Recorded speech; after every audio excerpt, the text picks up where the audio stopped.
Here's my ranking of the Despicable Me franchise, because we just got the fourth Despicable Me movie, the sixth movie in the franchise overall. So in first place, we got Despicable Me 2.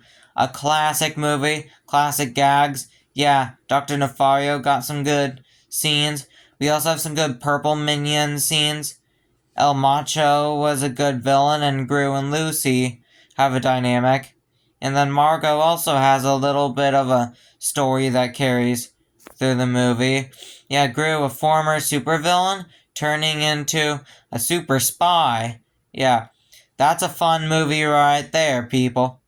And then, in second place, we got the first Despicable Me movie. It's just a classic in the making. Some people probably would consider it a classic. It released 14 years ago in 2010. Yeah, a classic movie about a supervillain who adopts three girls and then realizes the feeling of love. It's a classic movie. Yeah, you can rewatch the first two movies over and over again, and they still remain good. Yeah, those are some classic animated movies right there. Top tier animation, my dudes. Top tier animation. And in third place, we have the new movie, Despicable Me 4. Just some really funny scenes that the movie had me laughing. Some good dynamic between Joey King's character Poppy and Gru, and also Gru and his baby boy son. Yeah, they're dynamic. And then we also had the Mega Minions. They had some phenomenally funny scenes in there. Yeah, it carries off of Despicable Me 3. Yeah, we even got Lucky back. Woo!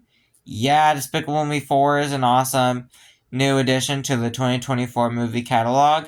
So far, no misses for me. Yes, I know, so many people hate Madam Web, saying it's one of the worst movies ever, and one of the worst comic book movies ever. I disagree, but back away from Madam Web and back to Despicable Me. And in fourth place, we got the first Minions movie from 2015. It's an awesome animated prequel movie about how the Minions just became minions and doing their thing.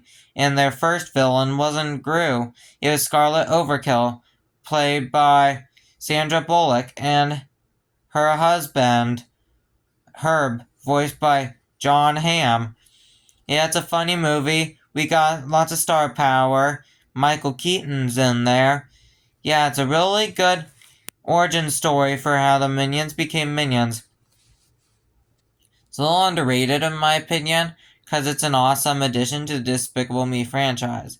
So I highly recommend checking it out if you haven't. Yeah, some good movies right there. Yeah, in fifth place, sorry, my bad. Fifth place, I got Despicable Me 3. It is the weakest out of the original trilogy, but still is a really fun movie to watch. Yeah, we got Balthazar Brat, a former child star, revenge bent on Hollywood for neglecting and rejecting him once he reached puberty. And he played a villain on TV and became a villain in real life. His motives are actually quite understandable. I would understand that if I was an actor, and then because I reached puberty, they rejected me. I would not like that. Then we also have a good dynamic between Gru and his brother Drew. Yeah, their dynamic carries a movie. And Lucy's also becoming a new mom because she and Gru got married at the end of the second one. Yeah, and then Balthazar Brat also gives us a good final battle scene with him and his robot. I'm not talking about Clive, I'm talking about the big giant one that's basically like a giant action figure. And then finally, in sixth place, I got Minions Rise of Gru. Yes, it is in last place, but it's by no means a bad movie. It's my first ever Despicable Me franchise movie that I've seen on the big screen. So that's why it's super special. We got some good action, and then Wild Knuckles and Gru have some good dynamics. Yeah, Despicable Me is all about telling awesome villain and hero stories. And in that movie, the villains, well, at least the two main villains of the movie, their main characters, are actually kind of heroes almost. They just don't realize it. But yeah, Despicable Me is in the top tier of the animated franchises. So let me know in the comment section, what is your ranking of the Despicable Me franchise? Let me know in the comments down below.